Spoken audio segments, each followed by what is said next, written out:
Welcome to The Explainer. Today, we're diving into a really insightful piece from Aaron Tay's Musings about Librarianship, and we're going to try to figure out the true purpose of these powerful new AI tools for academic research.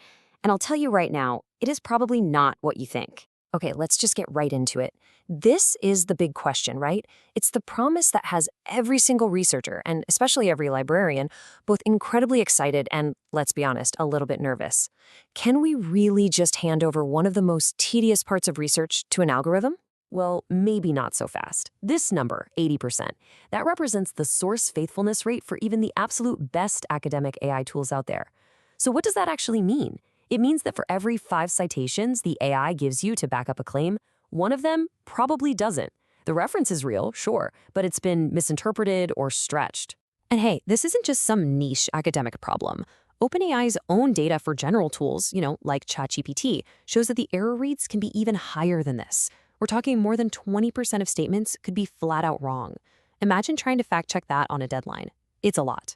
So this is the dilemma we're all facing. On the one hand, you've got these incredibly powerful tools that can generate and retrieve information like nothing we've ever seen before. But on the other hand, you have this nagging, persistent problem with accuracy, something we just can't afford to ignore in scholarly work. And this really points to what the real innovation is here. The breakthrough isn't the AI writing pretty sentences. No, it's this engine underneath it all called deep search. It's this whole iterative process that blends together keyword search, semantic understanding, and even good old-fashioned citation chasing to find a much, much better set of relevant papers to begin with. And that brings up a really crucial trade-off. A simple one-shot search, kind of like a normal database query, it's fast. You get results in seconds.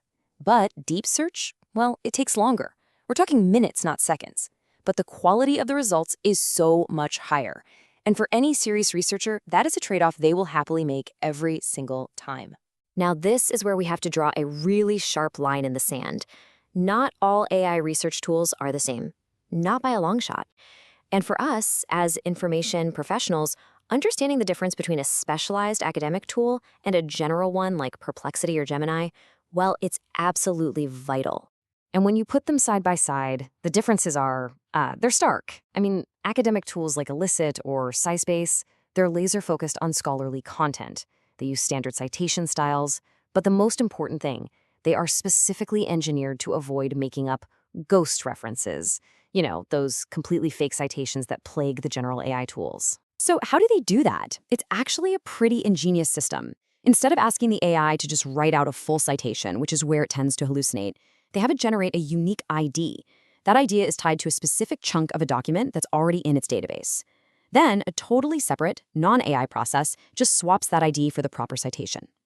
If the AI makes up an ID that doesn't exist, the system catches it.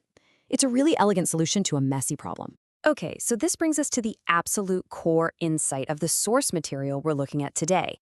If even the very best tools have this 80% faithfulness rate, and we still have to go back and verify everything, then what are they actually for?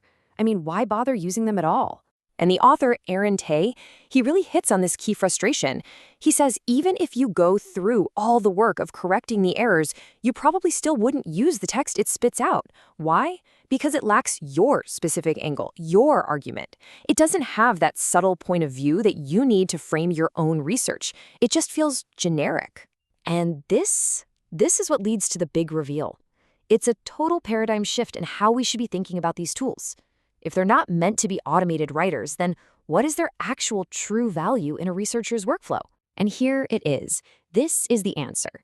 They are not writing tools. They are orientation tools. Their main purpose is to generate an artifact. Think of it like a map of the territory for a researcher who's just stepping into a new field. They're there to give you the lay of the land. Just let that sink in for a second. The AI is not the writer. The AI is the cartographer. It's the map maker. And once you start looking at it that way, everything changes. That 20% error rate, it's no longer a fatal flaw in your final paper. It's just a bug in the first draft of your map, something you can easily correct as you start exploring the territory for yourself. So, if these tools are creating maps, then what do these orientation artifacts actually look like? What are the components that make up a really useful research map?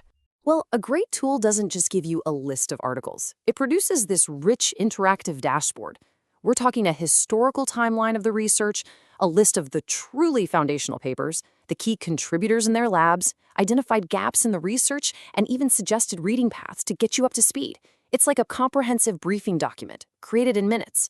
And we are seeing some just incredible innovation in this space. For example, tools like Consensus are developing brand new visualizations like this consensus meter. It literally analyzes the conclusions of hundreds of papers on a simple yes or no question and then shows you at a glance which way the scientific evidence is leaning. I mean, how powerful is that for getting oriented? All right, so if we accept this new orientation paradigm, where do we go from here? Let's take a quick look at how this one idea is shaping the entire future of these tools. The source material really points to 4 major trends taking shape. We're seeing tools become way more transparent about how they search. They're getting more synergistic in what methods they use.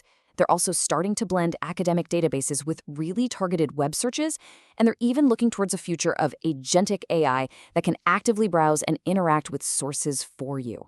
This fusion of methods it's a really big deal. The best new tools aren't just relying on one trick, like semantic search. No, they're combining it with traditional citation chasing and network analysis, the kind of thing that tools like Connected Papers do. And by doing that, they're building a much more robust and complete map of the literature. And here's the proof in the pudding.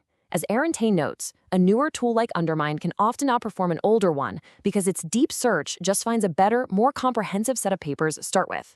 That superior foundation means its later analysis is way more accurate at finding the truly important works. So, what does this all mean for us, for librarians? Here's the most important takeaway. Our role is not being automated, it is being elevated. We are becoming the expert evaluators of these incredibly complex tools. We're the guides who are going to teach researchers and students how to read, how to interpret, and how to critically assess these new AI-generated maps. And that really leaves us with a final provocative question. As AI becomes the cartographer of knowledge, our essential human role becomes clearer than it's ever been. We are the navigators. We are the interpreters. We are the teachers who make sure that these powerful new maps actually lead to real knowledge and understanding. That is our challenge and, frankly, our opportunity. Thanks for joining us on The Explainer.